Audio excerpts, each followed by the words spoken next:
سعودي ښځې چې د خپل خاوند د دویم واده د منې کولو دپاره یو عجیبه کار وکړو. که تاسو د سټوري واورېده نو تاسو به هم ډېر زیات حیران خپل رایې ضرور چې زموږ سره شریکې کړئ. ملګرو داسې ده که نه په سعودي عرب کې به تاسو ته پته وي چې هلته په مخه ګرمي وي، هلته د پاکستان په شانتې یخني نه وي. کعبه، مدینه، ریاض کې چې ده نو هلته په مخه باندې ګرمي وي، نو هغه خلک لږې او نورو ملکونو ته ځي، نورو عرب ملکونو ته ځي چې هغه یخني چې ده نو انجوی کړي، د یخنۍ موسم انجوی کړي، هغه هلته ځي. نو دا فیملي چې د دې تعلق هم چې ده نو د ریاض سره و او دوی چې ده نو یو بل ملک ته تللو چې موږ هلته لاړ شو او موږ چې د یخنۍ دا موسم انجوی کړو. دوی چې ده نو یو بل عرب ملک ته لاړل، چې کله دوی هلته لاړل دوی پرنټ باندې چې ده نو یو روم واخیستو، پرنټ باندې کمرې واخیستلې، ځان له هلته چې ده نو اوسېدلو.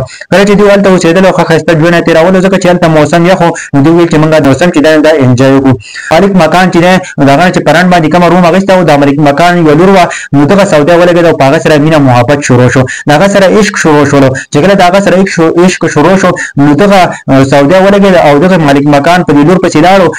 مالک مکان د ښځې ته ویل که نه چې ستا دا لور زما خوښه ده او دا ماله راکړه. نو چې کله دغه ښځې دا سوچ کړی دی چې دا خو ښه مالداره دی چې زه د خپله لور دې له ورکړم، نو دا به ښه وي، هغه ته هم پوره ښځه شته دی، دا به دویمه وي. هغه دا سوچ ونه کړو، هغه پیسو ته وکتلو چې پیسې ورسره دي، نو موږ چې دا ښځه به ورله ورکړو. د خپل ښځې نه تپوس نه و کړی او سیده لاړ په رشته پسې. بیا چې دا کور بیا چې دا نو واپس خپل روم ته راغی دغه سعودی او د خپلې ښځې ته وایي چې زه دویم واده کول غواړم، زه دویم واده کوم. نو دغه ښځې ورته ویل که نه چې موږ ریاض ته لاړ شو، د ریاض نه ورته واپس چې دی نو ته راشې دلته او ته به دویم واده وکړې، بیا چې دا نو ته راځه هلته.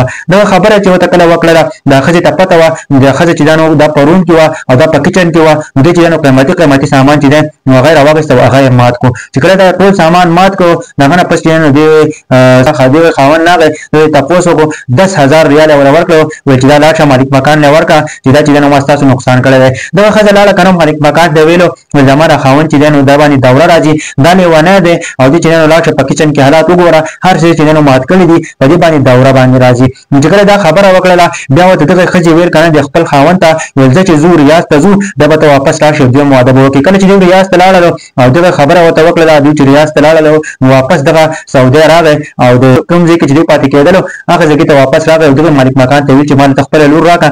زما لور چې کله ورته دا خبره وکړه نو هغه ورته ویل که نه ما د خپل تره زوی له چې دا نو ما خپله لور ورکړې ده او هغه چې دا نو ما هغه له ورکړې ده. د هغه نه پس چې دا نو دغه سعودی ولګېد دلته راغلل که نه هغه خپلې ښځې ته دا خبره وکړه. ملګرو دا یوه ریل سټوري راغله، په دې باره کې څه وایي ښه غوندې کمنټ به هم وکړئ. ما صحیح مختصر غوندې بیان کړله، بس 15-16 منټه کهاني وه او ما چې زه ستاسو سره په 100 منټه کې بیان کړم. د دې ښځې په باره کې تاسو څه وایئ چې آیا دوی دا ټیک کار کړی دی او که نه دی؟